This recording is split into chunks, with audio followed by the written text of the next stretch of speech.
नमस्ते दोस्तों, आपकी एकेडमी में आप सभी का स्वागत है। आशा करते हैं आप सभी स्वस्थ होंगे और अपनी तैयारी में पूरी तरह से लग गए होंगे। मैं बता दूं, इस समय हम पीवाईक्यू सीरीज़ को लेकर के आए हैं जिसमें 3600 प्रश्नों की श्रृंखला है। और हम इस समय, जैसा कि आप थंबनेल देख पा रहे हैं, यूनिट 3 काव्यशास्त्र के ऊपर पीवाईक्यू कर रहे हैं। और काव्यशास्त्र के ऊपर पहले 5 वीडियो में हम लगभग 130 प्रश्नों को कर चुके हैं, 130 पीवाईक्यू प्रश्न को। 131 से लेकर के आगे के 20-25 जो भी प्रश्न देखना होगा हम आज इस वीडियो में देखेंगे। इसके पहले हम बताते हैं यूनिट 1, यूनिट 4 यानी भाषा विज्ञान और वैचारिक पृष्ठभूमि, यूनिट 7 हिंदी कहानी, यूनिट 9 हिंदी निबंध। इन 4 यूनिट के ऊपर 1, 4, 7 और 9 इन 4 यूनिट के ऊपर संपूर्ण कंटेंट इस यूट्यूब चैनल के प्लेलिस्ट में पड़ चुका है, आप जाकर के देख सकते हैं। बिना देर किए हम चलते हैं प्रश्न पर। आज का पहला प्रश्न देखिए, 131वां प्रश्न है। यह प्रश्न है यूजीसी नेट हिंदी जून 2015 में यह प्रश्न पूछा गया है। जो भी मैं प्रश्न लेके आता हूँ एविडेंस के तौर पर लेके आता हूँ, आपके सामने वो रहता है कि किस शिफ्ट में, किस साल, किस बैच में यह प्रश्न पूछा गया था। पहला प्रश्न आपके सामने है। पहले प्रश्न में पूछा जा रहा है कि साधारीकरण की प्रमुख आधारशिला मानव सुलभ समानानुभूति है।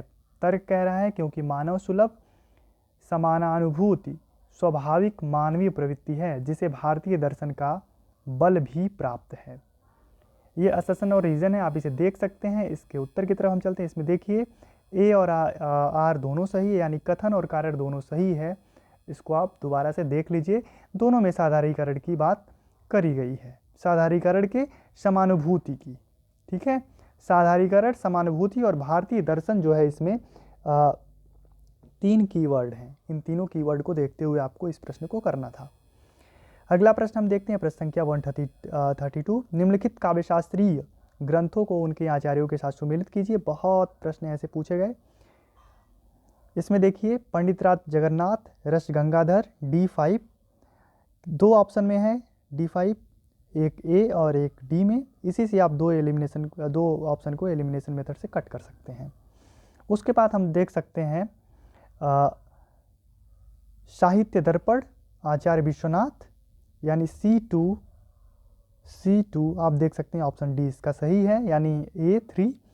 उज्ज्वल नीरमण, रूप गोस्वामी, कुवलयानंद, अप्पय दीक्षित। इसमें जयदेव की कोई रचना नहीं है। देख लीजिए डी ऑप्शन इसमें सही है। ये भी प्रश्न जून 2015 में पूछा गया था। और ये जो प्रश्न है ना, ये रिपीटेड हैं कई 1, 2, 3, 4 जितनी बार आप कह लें, रिपीटेड ही ये प्रश्न है। कई बार ये सारे प्रश्न पूछे गए। इसमें देखिए मैं रिपीटेड इसलिए कह रहा हूँ कि मैं ये नहीं कह रहा हूँ यही प्रश्न आपको सेम प्रश्न देखने को मिलेगा रिपीटेड में। ये प्रश्न इस तरीके से देखने को मिलेगा कि अगली बार काव्यशास्त्रीय ग्रंथों को उनके आचार्यों के साथ सुमेलित कीजिए, ऐसा प्रश्न बने और उसमें अप्पय दीक्षित हों, विश्वनाथ हों, रूप गोस्वामी हों, जैनेन्द्र हों और जगन्नाथ ऑप्शन में हों। इधर इनकी रचनाओं का नाम बदल दिया जाए या इधर रचना के अलग अलग नाम हों और इधर 2-4 हेरफेर कर दिए जाए, 2-4 इसी में से रहें। तो ऐसे करके प्रश्न पूछ लिए जाते हैं। तो आप उसे कहते हो बिल्कुल नया है। बिल्कुल ऐसा नहीं होता। और वो प्रश्न बनाएंगे कहाँ से? ऐसे ही प्रश्नों को बार बार वो लेके आते हैं। तो ऐसे प्रश्न को आप बहुत ही ईमानदारी से और बहुत ही धैर्य के साथ सॉल्व करने की कोशिश किया करिए। अगला प्रश्न हम देखते हैं 133। निम्नलिखित में से कौन सी कृति आइए रिचर्ड की नहीं है? Principle of literary criticism, the philosophy of rhetoric, culture and anarchy, interpretation in teaching. तो आइए रिचर्ड की इसमें से 3 रचना है। आप देखिए, principle of literary criticism, the philosophy of rhetoric and interpretation in teaching, culture and anarchy इनकी रचना नहीं है। आप इसे नोट कर लीजिए, ये रचना इनकी नहीं है। किसकी है आप कमेंट बॉक्स में बता सकते हैं हमको। और ये जो 3 रचना है, ये बहुत ही महत्वपूर्ण तीनों रचनाएं। आप इसे एक जगह नोट कर लीजिए, जहां भी आपके सामने रिचर्ड का शॉर्ट नोट्स है उसमें आप इसे अब तक नहीं नोट किया है आपने, तो नोट कर लीजिए। अगले प्रश्न को हम देखते हैं 134। रचना काल के आधार पर निम्नलिखित ग्रंथों का सही अनुक्रम है? ध्वन्यालोक, काव्य मीमांसा, काव्यादर्श और साहित्य दर्पण। तो आपको पता है कि इसमें जो सबसे पहले आएगा वो आएगा काव्यादर्श, फिर ध्वन्यालोक, काव्य मीमांसा, साहित्य दर्पण। साहित्य दर्पण विश्वनाथ, ध्वन्यालोक आनंदवर्धन,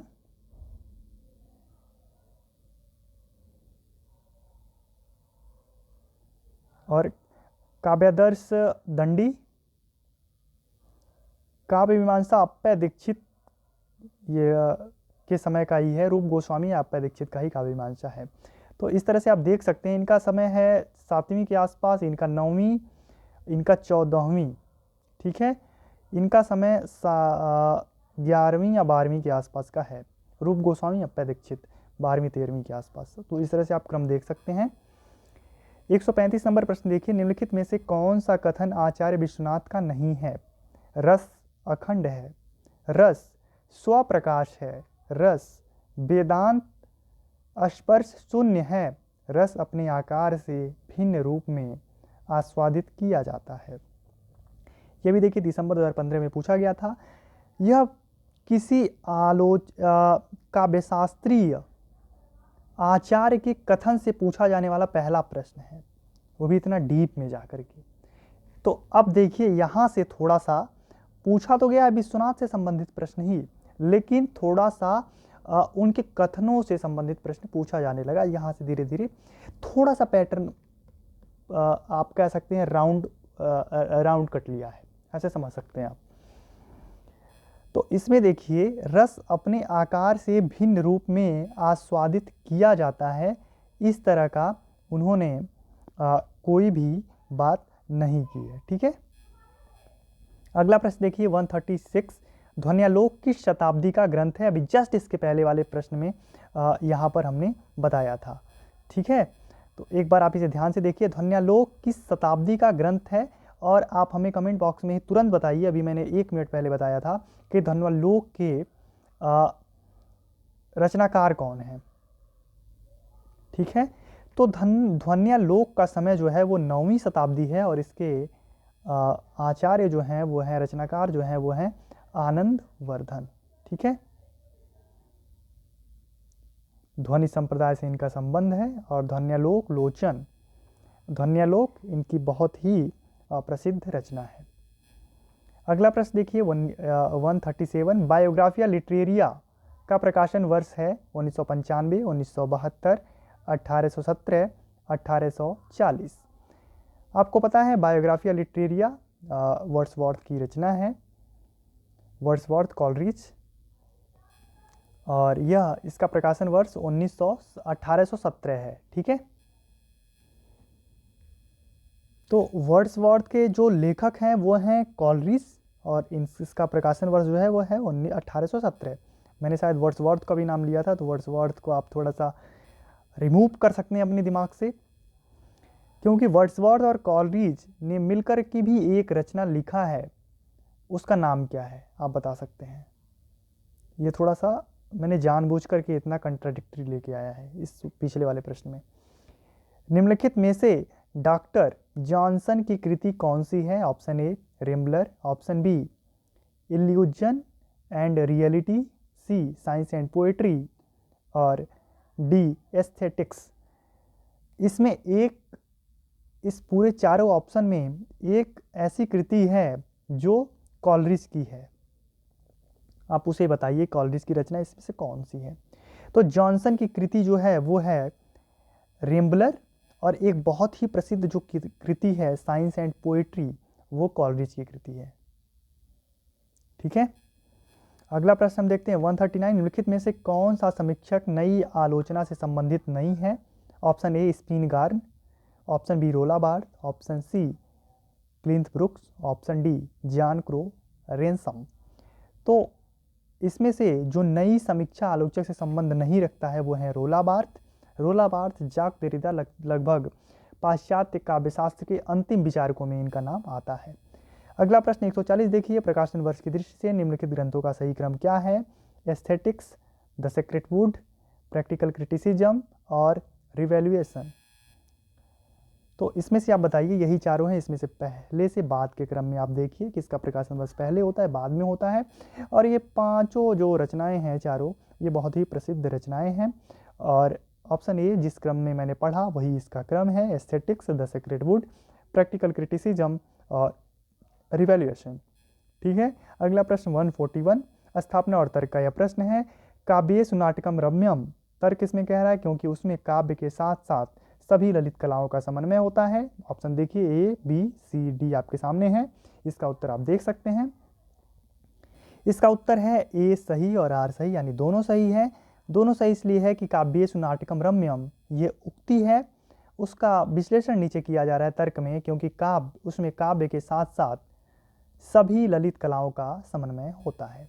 ठीक है, अगला प्रश्न देखिए 142 भी अससन और रीजन का यह भी प्रश्न है। इसमें कहा जा रहा है काव्यानुभूति का मूल आधार लोकानुभूति ही है।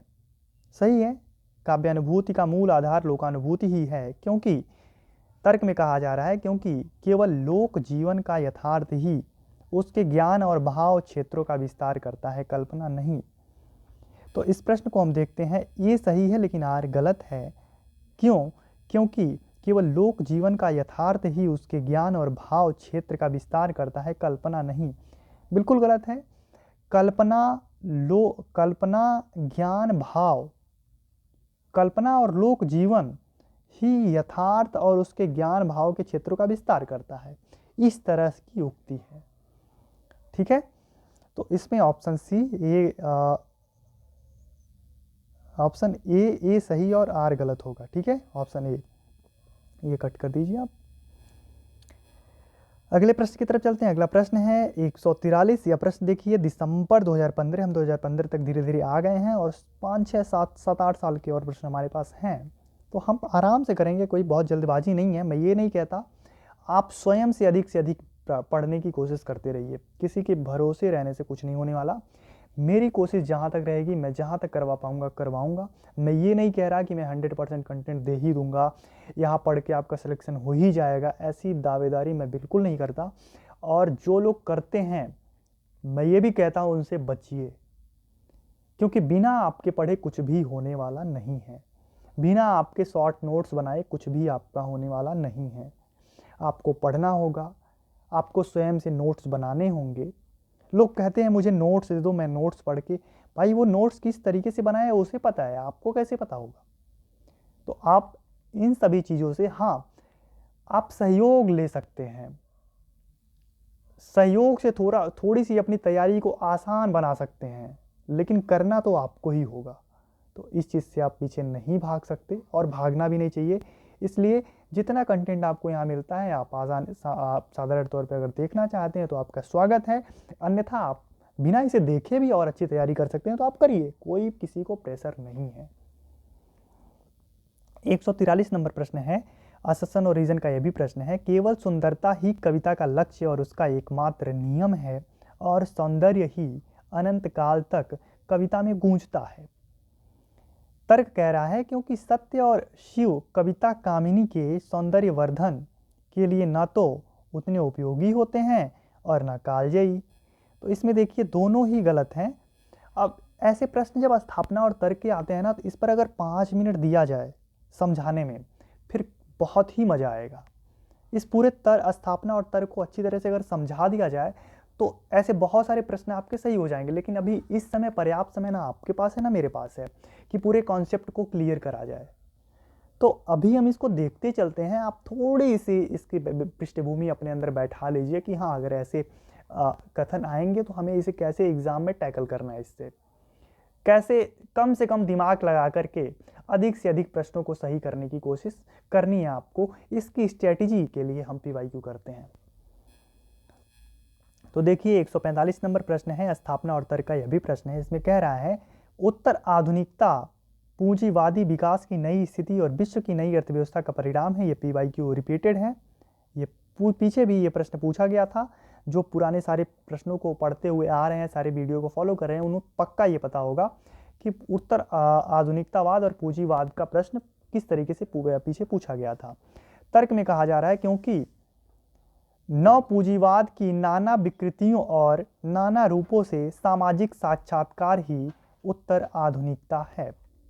तो इसमें जो दोनों कथन हैं वो बिल्कुल दोनों सही हैं। आप देख लीजिए कैसे, उत्तर आधुनिकतावाद पूंजीवाद की विकास की नई स्थिति है, बिल्कुल सही है, और विश्व की नई अर्थव्यवस्था का परिणाम है, सही बात है, क्योंकि नव पूंजीवाद की नाना विकृतियों, पूंजीवाद के बाद का जो विकास का एक विचारधारा आता है वो है नव पूंजीवाद का, विकृतियों और उसके नाना रूपों से सामाजिक साक्षात्कार ही उत्तर आधुनिकतावाद है। ठीक है, अगला प्रश्न हम देखते हैं 146।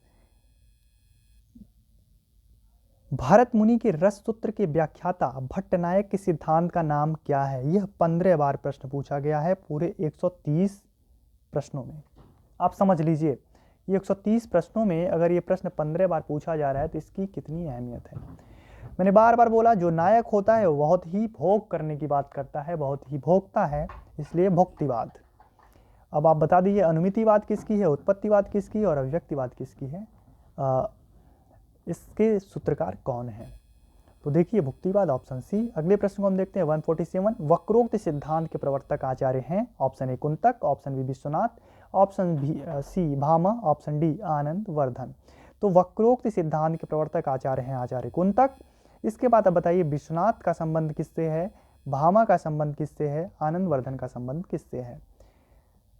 साहित्य दर्पण, भामा को जब हम देखते हैं तो भामा अलंकारवादी आचार्य हैं, अलंकार संप्रदाय इनकी प्रमुख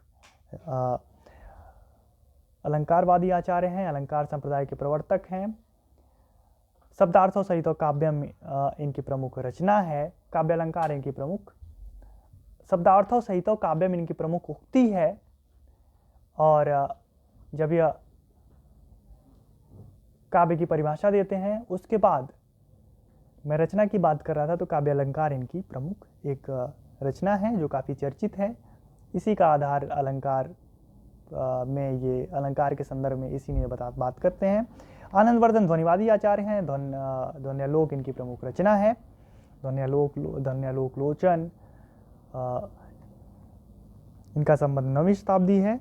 खैर आगे हम देखते हैं अगला 148। अभिव्यंजनावादी सिद्धांत के प्रवर्तक हैं? Option A Coleridge, Croce, T S. Eliot, Matthew Arnold. तो अभिव्यंजनावादी सिद्धांत के जो प्रवर्तक हैं वो हैं क्रोचे। अगला प्रश्न हम देखते हैं 149। लेखन काल के अनुसार निम्नलिखित पाश्चात्य आलोचकों का सही अनुक्रम है? Wordsworth, Croce, T S. Eliot, I A. Richard.